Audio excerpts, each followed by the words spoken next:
I'm Marlys Cervantes. I teach literature and creative writing courses at Cowley College in Arkansas City, Kansas, and I live in Ponca City, Oklahoma.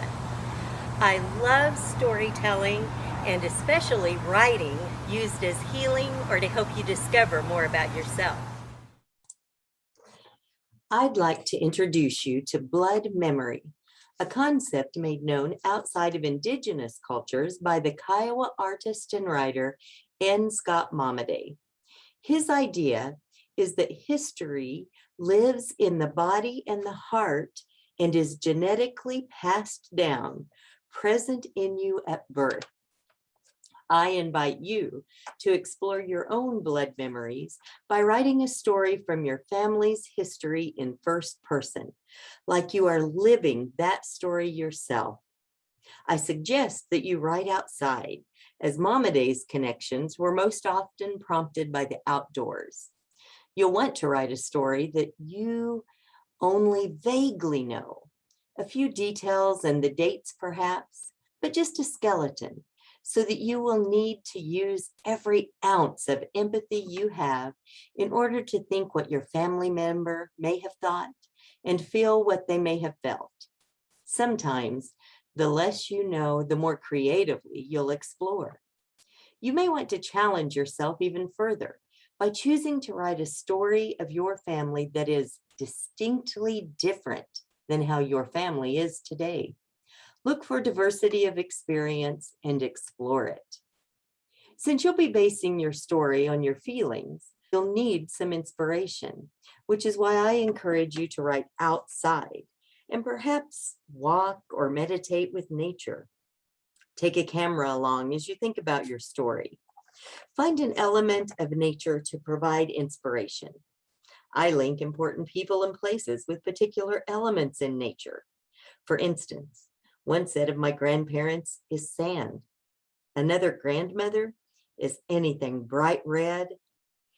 And a grandfather of mine I find in the eyes of wild animals.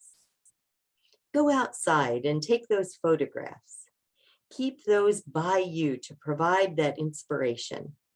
And then start with that skeleton of a story and put yourself in there emotionally. Let me give you an example. It's not my story, but it is the way it was. Midnight and mud. As I walk through the mud, I wonder, will I ever make it to the other side? I wonder, how did I get to this point? Me, two babies, midnight, scared. And I think back to just a few years ago, and him.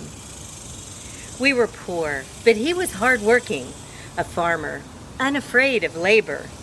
I hadn't really considered getting married yet, but when I met him, I knew he was the right one. When our son was born, we were so happy, so content, the family we'd always wanted to be. But we were still poor, and depression in our country was rough. We were troubled with lack of work, lack of income, lost at not being able to take care of our family. He felt less a man, and I knew not how to help him. After hearing of dreams realized by others in the United States, we began to think of opportunities there. But he was unwilling to take a young wife and baby who was not yet quite one. So alone, he left for the trip to find work, new opportunities, a way to support his family. And I waited. Unknowingly pregnant already with a second son, trying to manage a child, living with my parents who really couldn't afford us either. I was lonely. And I waited, hinging on the brink of depression, but unable to go to that dark place with a little one relying on me, hoping, especially once I discovered I was pregnant, that I'd be with him long before this baby came. But that didn't happen. And I had a terrible delivery with a wet nurse who didn't think I'd survive, wondering who would get word to him in the United States if I didn't. But we survived. To live alone, still without him. Almost a year has passed since that day. The world I live in has gotten worse. The poverty and discrimination, tyranny really, is overwhelming. And I had to write to him that I wasn't sure how long we'd survive. He'd hoped to have more time to really help us come over. But instead, now, we were to sell our personal belongings for the trip and come. I am scared, but excited. I hope he won't have changed too much, and I hope I haven't either. I want my husband, my family back. Luckily, my brother-in-law said he'd go with us since I have 2 children, babies really. One, 11 months old now, who's never even been seen by his father, and one, too. When we arrive at the border excited to go on, we're stopped by guards who told us it is closed. We cannot cross. It doesn't matter that the other half of my heart is over there. It doesn't matter that I've been alone for 2 years now, just waiting for this moment in time. But time has stopped for me. I panic but cannot talk. We move back and sit a bit, trying not to think about what it means to return to nothing. Trying not to think about if I'll ever see him again. My brother-in-law understands my depression and finds a guard, bribes him with all the money we have, a final attempt to get across this border that is truly only another portion of God's land. But now it represents oppression, dreams lost, the fear of a young woman, me. But it works, and we're told to get rid of everything we can't easily carry. We're told where to meet, at midnight. Me, my brother-in-law, and 2 little boys who should be fed and fast asleep long before that time. The fear is overwhelming, but there are things to do. I get rid of everything, but a few diapers, a change of clothes for the boys, a few personal mementos. I put them in a pillowcase. All my life is now diminished to a pillowcase, and 2 little people who rely on me, and a man I haven't seen in 2 years. I never thought this would be my life. Now here I am, walking in the rain, across muddy swamps, trying to remember the promised land is ahead, maybe if we make it. You can't imagine my fear when we met the guard at midnight.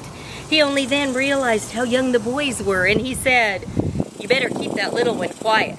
If he cries, I'll have to fire my gun and warn the guards someone is sneaking across." You know what that means? I do. It means prison, if I'm lucky. I don't know what it means for the boys. I choose not to think of that as I pat my baby's back and try to keep him quiet. We move on. We get to a fence, barbed wire. We have to crawl under. The guard doesn't help. He's done, except to tell us to keep moving after we cross so we don't get caught. The guard has his money, my money, all I'm worth in the world, except to him, the one I'm slowly moving toward on this night. Midnight and mud, toward morning, toward light, toward life. This is what you're looking for, a story that's different. This isn't a story that might be what it seems. It's not from the Cervantes side of my family, my sweetheart's family. It's a story that began with a wedding in 1906 and a border crossing in 1911, a German border. It's the story of my great-grandmother. Look for the unexpected, the interesting, that story about the time when your great-grandpa was in the Navy in World War II, and your great-grandmother packed up her babies and moved from a little town in Oklahoma clear to San Diego and got a job there just so she could see him the few days he might dock at the port. Or when your other great-grandpa went on hunting trips to other states and you see the photographs and he looks like a movie star. Or when your uncles or aunts were in 3rd grade and you hear the stories of them taking up for the kids who were different or were poor? Or maybe that was them. These are the stories, the exact stories Momaday is talking about. The blood that Momaday says you have flowing through your body, the strength you carry, the pride you possess. Have fun bringing out these stories. Imagine the places, that border, that garden, that one-room schoolhouse classroom. Imagine them in your mind, even if you can't be at the site where they occurred. You have this power of the stories within you. Let those family stories come out and build that strength. Don't let them get lost. Enjoy your stories. I can't wait to hear some.